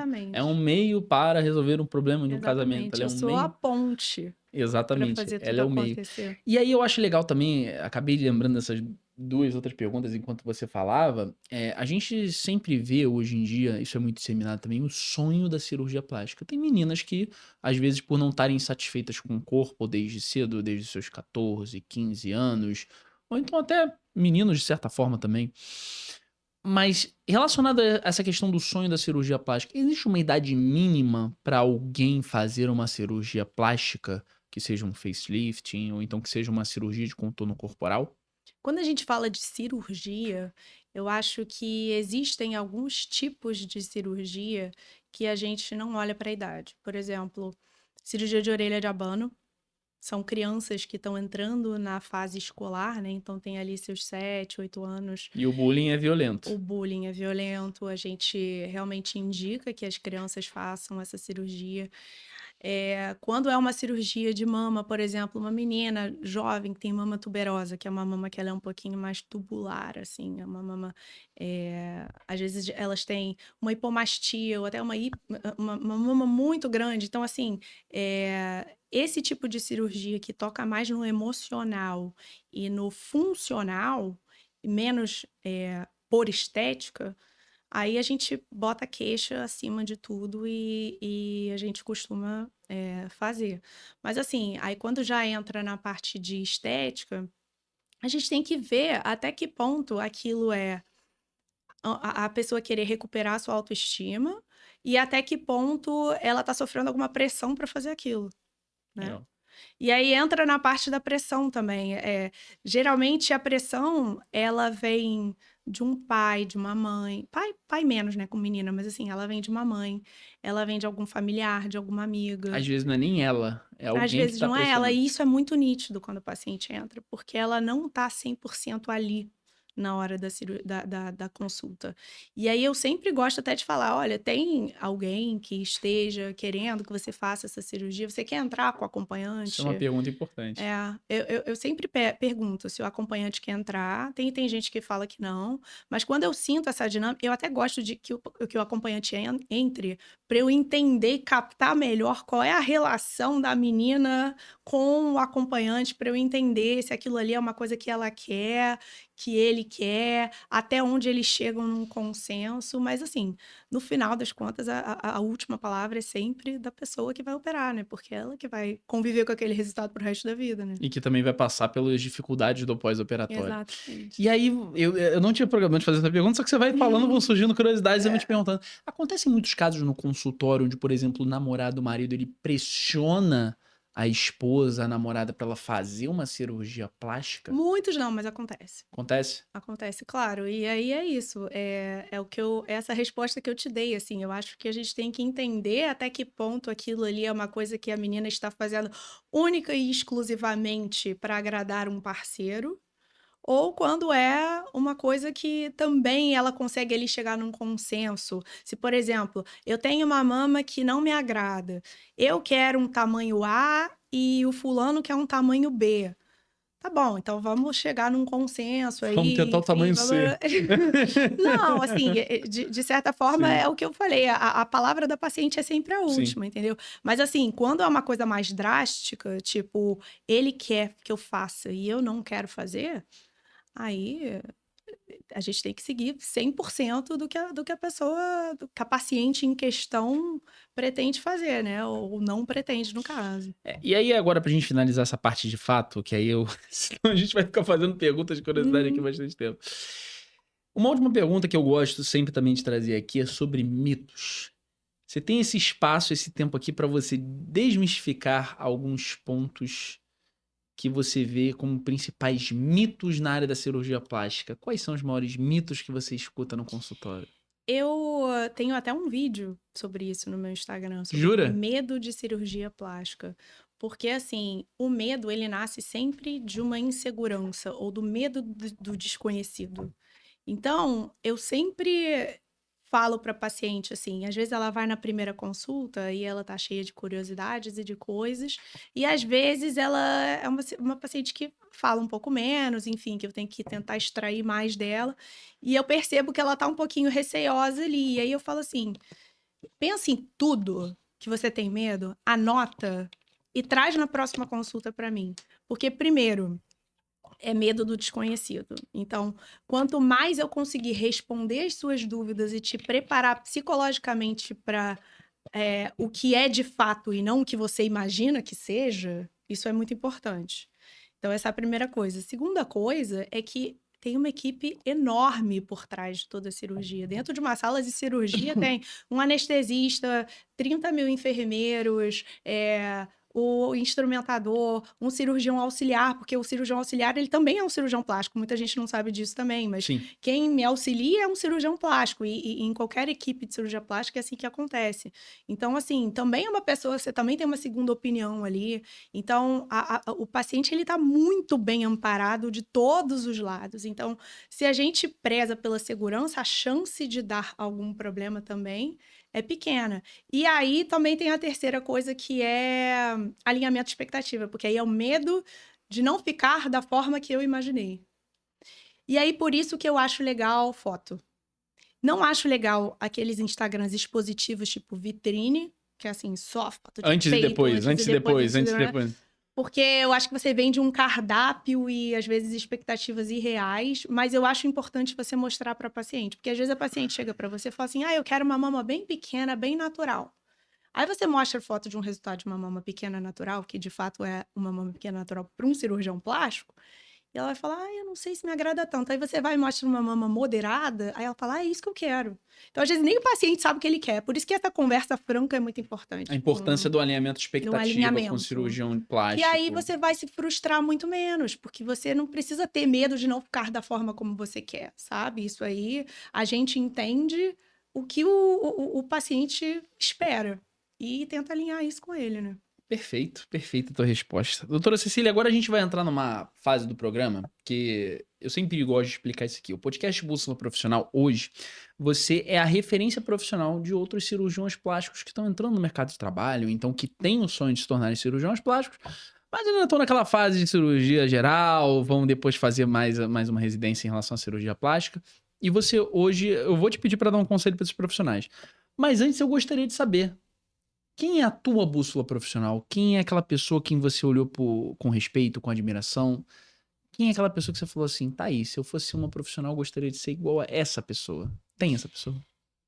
Eu tenho muitas pessoas que eu admiro, que passaram pela minha carreira e que eu tive o prazer de trabalhar, que Deus colocou no meu caminho, que foram imprescindíveis para minha formação. Mas eu acho que a minha bússola profissional, de fato, se a gente for pensar na bússola mesmo, o meu norte é o meu eu do futuro. Então, assim, quem eu sou? Eu tenho uma ideia muito clara da médica que eu gostaria de ser, e não meu eu do futuro num sentido pretensioso, ou num sentido de sucesso, de status, nada disso. Mas é mais num sentido de eu gostaria de ser uma médica mais humana, eu gostaria de ser uma médica que as pacientes me veem como uma referência para elas conseguirem se abrir e conversar e tratar todos os seus medos, todas as suas inseguranças e, enfim, outras questões mais técnicas até, que eu acho que todas as escolhas que eu faço hoje, eu penso, isso tá me levando mais próximo dessa pessoa que eu quero ser? Então eu acho que para mim é assim, eh, se eu tenho que tomar uma decisão hoje, será que eu me orgulharia, meu eu do futuro se orgulharia dessa decisão que eu tô tomando agora, profissionalmente falando? Então acho que meu norte é esse. Em 60 episódios eu nunca ouvi essa resposta. Legal, já ouvi Jesus como bússola profissional, já ouvi diversos profissionais, mas o meu eu do futuro é a primeira vez. Parabéns pela resposta. Agora, como eu te disse, essa é uma parte do programa em que você dá um conselho para jovens profissionais que estão entrando no mercado de trabalho. Então, qual conselho você gostaria de ter ouvido no início da tua carreira que Jovens você... cirurgiões plásticos. Jovens cirurgiões plásticos de forma mais específica. Eu acho o seguinte, menos pressa e mais consistência. Porque no início da carreira é um tempo que aterroriza todo mundo. Assim, a gente fica desesperado e a gente fica com muita pressa de entrar no mercado de trabalho, de ansiedade, comparação com outras pessoas. Por exemplo, a gente se formou no Rio de Janeiro, aí você se formou com uma pessoa que é de uma cidade pequena, e ela vai para o interior, ela começa a operar pra caramba, e aí você tá aqui no Rio de Janeiro batendo cabeça com mais sei lá quantos mil cirurgiões. E Mercado aí mais você fica, meu concorrido, né? Deus. Então, assim, menos comparação. E eu acho também, porque quando a gente faz as coisas por impulso, por ansiedade, é onde a gente faz burrada. E eu acho que a gente tem que.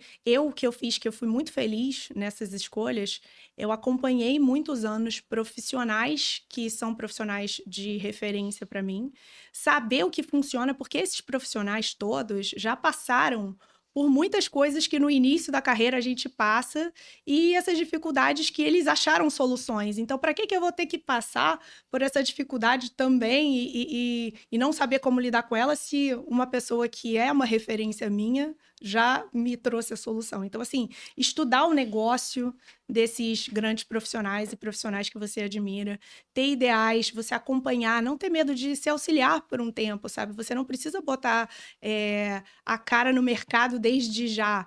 Sinta-se seguro, começa a operar bastante com essas pessoas, e aí depois as coisas vão aos poucos se alinhando, porque eu no início sempre me falavam isso, calma, que tudo vai chegar no seu tempo, e eu falava assim, gente, mas não vai chegar, por que que não chega, por que que não chega? E chega. Chega, porque no final, quando você está ali operando ao lado de grandes referências, você ganha muito mais segurança, você tem muito mais atitude nas suas ações e propósito. E quando você começa a operar, e é isso, aí o resultado vem.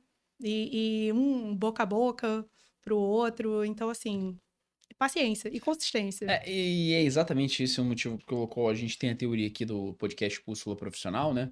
Porque você tendo uma bússola, você tendo referências, você consegue entender como é ser um bom profissional, quais são os comportamentos que um bom profissional tem, e você invariavelmente acaba replicando de certa Com forma certeza. esses comportamentos, essas atitudes, e logicamente, se você repetir bons comportamentos, você automaticamente também será um bom profissional. Então, é por base que a gente tem essa Nós perspectiva, somos né? um patchwork de todas as pessoas que passaram pela nossa vida, Com sendo certeza. boas Essa foi ou uma das ruins. respostas mais legais que eu também ouvi aqui quando eu pergunto. Foi o doutor Adriano Oliveira, nunca esqueço, foi o episódio 13 do nosso programa aqui. A gente já tá no 60 e pouco, não sei quando esse episódio vai ao ar, mas acredito que esteja ali entre 63 e 66. O episódio com o doutor Adriano foi o episódio 13. Ele falou assim: eu não tenho uma bússola profissional, sou uma colcha de retalhos de todos os profissionais que Exatamente. passaram e que foram, tirei o melhor daqui, o melhor dali, e automaticamente hoje eu sou esse Exatamente. profissional. Mas aí um outro ponto que eu queria trazer para você. Hoje você é bem atuante no mercado não, na questão do marketing digital, nas redes sociais, você responde às suas pacientes, você bota uma caixinha, tem várias perguntas. Quem te acompanha lá sabe disso. Como é que foi essa entrada no marketing digital? Foi um desafio para você? Foi tranquilo? Como é que você se adequou a essa vida de sou cirurgiã plástica, mas também tenho que ser, entre aspas, muito entre aspas, um pouco influencer do meu trabalho também? Quando a gente se forma, a gente nunca te preparam para o fato de que, além de todas as cadeiras e do diploma, você vai ter que adquirir essa outra habilidade também. Mas assim, rede social para mim nunca foi muito um bicho de sete cabeças, porque eu sempre gostei, né? Acompanho muita gente de diversos meios e interesses diferentes. E eu sou uma pessoa relativamente extrovertida, mas quando se trata de trabalho, é muito difícil de você achar essa linha tênue, né? Entre o que, eu não posso expor tanto assim a minha vida, porque eu gosto de rede social, então assim, eu exponho, eu já expus mais, bem mais do que eu exponho hoje em dia. Então, isso, de certa forma, já era um pouco mais natural para mim. Mas eu acho que, inicialmente, o que me ajudou muito foi entrar no TikTok, Jura? fazer uma conta onde eu só colocava os vídeos para mim, então eles não apareciam para o público. Eu Jura? ligava a câmera e eu falava como se eu estivesse falando para o público, só para eu me acostumar com o fato de eu ter uma Caraca, que dica câmera, bacana. de eu ter Nunca tinha uma ouvido. câmera na minha frente e de eu estar falando. Aí depois eu assistia, aí eu vi assim, gostei do que eu botei. Tá bom, vou publicar. Não gostei, tá, vamos refazer de uma forma que, assim, até vícios de linguagem, pequenas coisas que às vezes a gente fala que não são legais. Então, isso tudo me ajudou. Aí depois eu comecei a passar mais para a parte, né, de expor mesmo. E aí eu contratei uma agência também, né, que eu tenho uma agência hoje em dia, mas eu relutei um pouquinho nesse início. Cara, mas que dica Mas bacana. essa Nunca tinha dica é bem ouvido. legal. Bem legal mesmo. E hoje em dia até o Instagram, ele tem uma ferramenta de Reels Test. Eu não sei se você Sim, já viu sim. isso. Então, isso é muito legal, porque é como se fosse uma simulação disso aí que eu falei, só que ao invés de você estar expondo só para você está expondo para outras pessoas que não te conhecem. Então, eu acho que se familiarizar com a câmera, e às vezes até mostrar, você não precisa nem falar, mas liga a câmera, mostra seu dia a dia.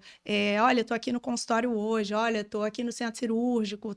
É importante que as pessoas percebam que você tá ali, porque infelizmente, hoje em dia as pessoas escolhem muito mais pela rede social do que por outra coisa. Infelizmente ou felizmente também. Porque, de certa forma, as pessoas já chegam no meu consultório sabendo um pouquinho da minha linha e de como que eu gosto de falar, enfim, né? Eu acho que hoje em dia é o seguinte: não basta só o profissional ser. Ele tem que parecer ser. Eu já comentei isso contigo. Fake it till you make it. Só que qual é o problema? Tem gente que investe mais no parecer ser do que no Com ser. certeza. Então, se você não encontra um equilíbrio entre esses dois, você investe muito no ser e não investe no parecer ser, você passa a ser um profissional com muito conhecimento, com muita bagagem, mas que as pessoas não vão ver tanto valor em você. E se você automaticamente investe no parecer ser e esquece do ser, o que acaba acontecendo é que você não vai conseguir entregar o que você está prometendo. Porque as pessoas vão achar que você é um baita profissional com uma referência, só que você vai começar a ter mais intercorrências, você vai começar a ter mais problemas com seus pacientes. Então eu acho que a maior dificuldade ali é você conseguir encontrar o equilíbrio entre o ser e o parecer ser, para que você consiga deixar as coisas mais harmônicas de certa forma e que você consiga entregar aquilo que você está prometendo, e você também parecendo ser Sim. um bom profissional. E aí é uma outra pergunta que eu já te faço. Você acredita hoje que o cirurgião plástico, que ele não tá no digital, ele tá ultrapassado? Essa pergunta é difícil, mas talvez um pouco, sim. Talvez um pouco. Porque se você não é um cirurgião das antigas ou uma pessoa que já está muito bem estabelecida no mercado, que aí nem precisaria, né, de rede social, que inclusive até esses cirurgiões antigos já têm rede social em muitos casos. É, mas eu acho que talvez um pouco, porque é importante você mostrar a sua no início principalmente, porque as pessoas elas te veem como um jovem cirurgião. E aí, eu formei agora. Quais são os meus valores? Qual é a minha ética de trabalho? Como que eu percebo o mundo? Isso é muito importante do seu paciente saber também, porque no final das contas, ele está contratando um profissional, mas é um ser humano que está por trás desse profissional também. Então, até que ponto o paciente se alinha com você? Isso é muito legal você passar para o seu paciente. Eu acho, pelo menos, muito importante. Eu, como paciente, quando pesquiso por profissionais no Instagram, eu vejo isso também, né? A forma como a pessoa se posiciona é do meu agrado, se condiz com as coisas que eu acredito também. Então, eu acho que isso é imprescindível hoje em dia. Não, muito bacana a tua resposta. E aí você acabou dando uma dica sobre isso e eu achei muito bacana e, se possível, complementasse essa dica. Hoje o profissional, você chegou a comentar isso de certa forma, que ele tá entrando no mercado de trabalho, ele vai ter uma dificuldade. Ele vai ter automaticamente que ganhar o espaço dele. Uhum. Na área da cirurgia plástica, eu achei fantástica a tua dica em relação a começar a fazer procedimentos também minimamente invasivos. Teriam outras dicas a mais que você poderia dar para o profissional da cirurgia plástica que ele está entrando no mercado de trabalho, de como captar os primeiros pacientes, de como conquistar a confiança de alguns profissionais? Eu acho essa dica fantástica da cosmiatria, eu sempre uso ela, porque é muito difícil do paciente se doar para uma pessoa, assim, de um ponto de vista de cirurgia, né? Independente da pessoa se está no mercado há muito tempo ou não, a escolha do paciente em relação ao cirurgião plástico dele é uma coisa já difícil, porque é uma pessoa que vai me abrir, né? Então, assim, é mais difícil quando a gente é mais novo. E quando eu faço pequenos procedimentos, coisas menos invasivas, que têm menos repercussão no paciente em si, né? Mas assim, que o paciente vê, percebe um resultado legal, percebe que você tem uma mão boa, percebe a sua forma de você se posicionar com ele durante a consulta, isso tudo te valida um pouco mais como profissional, até o ponto de pacientes que fez um botox, fez um preenchimento, fez um negocinho, uma besteirinha ali comigo. Aí, pô, falando nisso, olha o meu peito aqui. Nossa, tanto isso já aconteceu. De entrar a queixa cosmiátrica, né, no rosto, alguma coisa que ela quer preencher, quer fazer algum botox, alguma coisa. Mas olha aqui a minha mama rapidinho. E aí é assim que começa. E é assim que você começa a captar um pouquinho mais. E o boca a boca é sempre, né, o mais importante. Além do posicionamento da rede social que eu já falei, quando você começa a operar, no início a gente sempre opera assim, né? Amigos e familiares. E quando essas pessoas se confiam a você para fazer esse tipo de coisa e você entrega um resultado legal, porque todo mundo aqui, a gente não tá nem falando que não são pessoas aptas, né? Todo mundo é apto, a gente só Desde tá. que passou pela formação. Exato, mas a gente só tá falando em relação a se provar para o paciente, né? Isso. Então, assim, quando você faz uma cirurgia, você faz um resultado bem feito, você sabe que você é capaz de fazer, a pessoa já vê e já fala, pô, legal, vou indicar para fulano, vou indicar para ciclano, e aí assim você vai, e a vidinha profissional vai Eu, começando eu só dessa vou forma. complementar com duas coisas que eu gostei que você falou, porque ainda assim, quando existe o boca a boca, hoje com as redes sociais, de certa forma, as pessoas vão validar a indicação nas redes sociais. Então, por mais que a doutora Cecília faça um excelente trabalho, gostei do trabalho com a doutora Cecília, toma aqui o número dela, toma aqui o contato dela.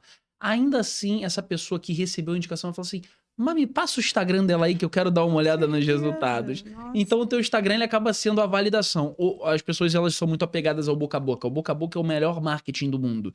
Só que ainda assim, com o melhor marketing do mundo, ele precisa ser validado em algum lugar. Com E aí certeza. vem o Instagram para validar. É, E essa tua ideia também dos procedimentos minimamente invasivos, ele tá ligado a um conceito muito que a gente vê hoje em marketing, em vendas, de marketing digital, que ele é muito ligado a produtos de porta de entrada. Então, por exemplo, ao invés de você vender um produto, um serviço com um ticket muito alto, você começa vendendo um produto ou serviço com um ticket mais baixo. É o maior exemplo que você for dar uma olhada, são aqueles e-books que as pessoas vendem online. Então, exato. um e-book, de certa forma, é É uma aquele valor provinha do que você pode de fazer. 20, 30 reais, 50 reais, e daqui a pouco tem aquele curso de 400, de 1.000, de 2.000. Exato. De certa forma, os procedimentos minimamente invasivos, eles servem como uma forma de conheço o meu trabalho, fiz um excelente trabalho, tá aí. Aí entra exatamente o que você falou. Como é que funciona as cirurgias de contorno corporal? Como é que funciona o facelift? Sim. Que acabam sendo tickets mais altos por também demandarem muito mais de você. E aí, automaticamente, você conseguiu mostrar um pouco do teu trabalho com produtos de menor ticket e vai Claro. aumentando. E se você é um profissional preocupado, que nem eu sou extremamente, paciente vai fazer qualquer tipo de procedimento comigo, eu peço, todos os meus pacientes sabem, eu fico pedindo foto, e aí, como é que você tá? Então, assim, só de você ficar em cima, o paciente percebe que você tá ali preocupado, putz, se eu fizer uma cirurgia com ela, eu sei que eu não vou estar desamparado, entendeu? Ela vai ficar ali em cima de mim, vai estar me perguntando, qualquer intercorrência ela vai me responder, porque isso também acontece. acontece, né? Profissionais que... Aqueles profissionais que a gente estava falando no início, que operam muito por número, e aí acaba que... Ai, qual é a Cecília número... Aquela mama número 56 que eu fiz, sabe? Assim... Não tem a Não pessoalidade, a tem, proximidade. exato. Então, o paciente, ele gosta de ver isso. E uma forma que você tem de mostrar isso, sem ser através da cirurgia, é pelos procedimentos. Não, e o bacana disso que você tá falando também é a questão do... É porque falar disso na medicina, as pessoas têm um pouquinho de preconceito. Mas é a questão do pós-venda. Então, depois que você fez a venda do teu procedimento, que você entregou aquilo, o que que sobra? Sobra a tua proximidade, a relação que tu Exato. criou com o paciente, possíveis intercorrências, possíveis problemas que você tá antecipando. E aí o paciente vendo que você tá preocupado com essa pessoa, automaticamente com ela mesma, ela vai falar assim, cara, um profissional de confiança, virou a E minha é assim que cirurgiã. você percebe um grande cirurgião, porque eu já acompanhei grandes cirurgiões com muito nome no mercado e que eles, ainda assim, quando tem algum problema, eles vão lá pessoalmente, eles fazem tudo, não delegam para terceiros. E isso é muito legal de ver. Você vê a preocupação do cirurgião ali, independente de quantos anos de carreira ele tem nas costas. O mais importante é o paciente perceber que você está preocupado com ele. E isso foi uma das lições mais valiosas, eu acho que eu aprendi ao longo desses anos com esses outros cirurgiões que eu acompanhei. Então, assim, isso faz Muito muito bacana, sentido. muito bacana. E agora a gente já entrando na reta final mesmo do programa de uma maneira geral, tem uma pergunta que eu faço aqui para todos os profissionais, eu espero que você não tema essa pergunta. Alguns profissionais que vêm aqui, Meu eles Deus. temem essa pergunta. Já tiveram profissionais que choraram nessa cadeira com essa pergunta, mas eu quero que você entenda que não é sensacionalismo. A ideia aqui, como a gente está falando nessa parte de bússola profissional, é a gente entender um momento difícil do qual você passou e como é que você passou por esse momento. Então aí vai essa pergunta: qual foi o momento mais difícil da tua vida? Eu acho que na minha carreira, foi a parte da cirurgia geral, com certeza. A cirurgia geral eu sofri muito, muito. Mas por quê? E todo mundo que já passou por cirurgia geral, todo cirurgião, sabe que não é uma residência fácil, é uma residência que demanda extenuante, tanto no sentido físico, né? Assim, de você virar e virar e virar no hospital, quanto mental também, porque a cobrança dos pacientes, dos cirurgiões acima de você, com quem você trabalha, dos chefes, é tudo muito over, assim. E aí eu acho que a cirurgia geral foi o meu ápice de dificuldade, assim. Foi um tempo... Eu fiquei 2 anos, né, só, como eu te falei, graças a Deus não teve terceiro, porque eu fui ao último ano que peguei só 2. Foi uma formação que, assim, Ah, porque hoje em dia são 3 anos de cirurgia hoje em geral? dia são 3 anos de cirurgia Caramba. geral. O meu ano foi o último de 2. E foi um tempo... Foi um tempo bem difícil, assim, eu fiquei com depressão, eu tomei remédio, Caramba. eu passei por... Assim, Momento difícil. foi. Não foi legal. Mas o que Mas importa é que eu passou. tinha o norte, entendeu? Eu Entendi. tinha essa coisa de... É uma ponte para onde eu quero chegar. Então, eu lembro que na minha cirurgia geral nós éramos 3. Era eu, o Arthur e a Ana Cláudia. Que até hoje são grandes amigos. Enfim, a gente se ligou muito no desespero ali. E a Ana Cláudia desistiu, porque foi fazer anestesia. E ela desistiu no primeiro ano de cirurgia geral. E aí, no segundo ano, todas as demandas que inicialmente iam ser divididas em 3 passaram a ser divididas em 2, entre eu e Arthur. Então, a gente ficou bem sobrecarregado. E eu Caramba. vi uma amiga minha, assim, grande, sabe? Desistindo de um negócio. E eu falei assim, meu Deus, será que eu não desisto também? Mas aí, não. Aí eu ficava com aquilo. É a bússola É isso. da cirurgia plástica. Falando, ai, não, eu tenho que passar por isso. Enfim, passei, deu tudo certo. Graças a Deus, estou viva. E agora você pode estar estreando uma nova pergunta, que essa pergunta ela foi tirada de uma das tuas respostas que eu gostei bastante, que eu acho que eu vou fazer essa pergunta para próximos profissionais que vierem aqui no programa. Quem que você gosta? Quem é a doutora Cecília de daqui a 15 anos que você colocou como a tua bússola profissional? Quais são os comportamentos que ela tem que hoje você não tem?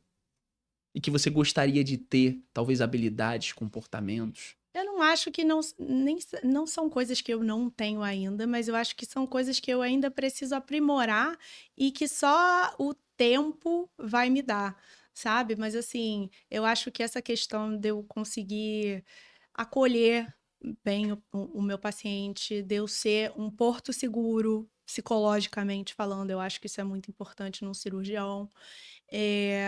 De eu aprimorar cada dia mais os meus resultados, as minhas técnicas cirúrgicas, ser um exemplo de ser humano de forma geral. Antes de ser uma médica, eu tenho que ser um ser humano que as pessoas, meus pacientes principalmente, apreciem e se conectem. Eu acho que isso é o mais. Antes de tudo, antes de médico, a gente nós somos pessoas, né? Então eu acho que a gente tem que tirar um pouquinho o jaleco e que as pessoas vejam que está embaixo do jaleco, porque eu acho que é assim que a gente se conecta melhor. E claro que a relação médico-paciente é a coisa mais importante que tem, né? Então, a gente consegue passar por muitas dificuldades se a nossa relação estiver bem estabelecida. Então, eu acho que é isso. Muito bom. Doutora Cecília, infelizmente temos que chegar ao final, que o tempo está se esgotando, mas te agradeço muito pela tua participação. Foi um papo Obrigada, muito Manuel. bacana, foi um papo Foi muito ótimo. legal. E eu queria que você olhasse para aquela câmera e você desse um recado, que seja para paciente, que sejam para futuros médicos, cirurgiões plásticos que estão entrando no mercado de trabalho. A câmera é sua. Eu acho que a cirurgia plástica é uma profissão linda, é uma profissão que eu amo tanto e que transforma a vida de muitas pessoas. É uma ferramenta excelente para melhorar tanto a autoestima quanto a saúde mental das pessoas. Então, eu fico muito feliz que vocês tenham conseguido conhecer um pouquinho da Cecília, como eu falei, por trás do jaleco também, que eu acho que é o mais importante. E deixo aí o convite, né? Minhas redes sociais, depois eu vou deixar com o Manuel para ele botar aí. E é isso. Muito obrigado pela tua participação. Obrigada. Quer Foi dizer algumas ótimo. palavras finais? Gostou do episódio? Amei, Gostou? foi ótimo. Eu tava nervosa, mas arranquei o band-aid e não teve dor. Desapareceu. Obrigado, doutora Cecília. Em breve a gente dá informações Obrigada. sobre o lançamento. E agora, olhando para você de novo, aqueles 2 recados que a gente deu no início do programa. Se você quer indicar o próximo convidado do podcast Bússola Profissional, eu vou pedir para você entrar em contato com a gente pelo Instagram, Podcast Bússola P, ou pelo TikTok, que agora a gente está lá também, Podcast Bússola P. Lá você vai entrar em contato com a gente, vai mandar o perfil do profissional que você admira, que você gosta. E se tudo der certo, você pode estar indicando o próximo convidado do podcast Bússola Profissional, tá? Recados importantes, não precisa ser só no Rio de Janeiro, a gente quer conversar com profissionais de todo o Brasil, a gente já foi ano passado a mais de 5 estados diferentes, eu conto com a tua ajuda pra gente expandir. Meta de 2027 a gente gravar fora do Brasil, então vou contar com a ajuda de vocês que sejam brasileiros, porque a gente tem que aprimorar o inglês para 2027, que seja nos Estados Unidos, que seja em Portugal, enfim. Ano que vem essa é a nova meta, tá? E para você que é profissional da área da saúde, você que é empresário, que é advogado, que tá querendo entrar no mercado digital, ainda não sabe como, não tem direcionamento, vou pedir para você entrar em contato lá pelo Instagram, Manuel Pacheco N. Lá a gente vai conseguir conversar contigo, te ajudar da melhor forma possível. Mas é isso, hoje finalizamos mais um programa, dessa vez com a doutora Cecília Favre. Eu fico por aqui e um grande abraço.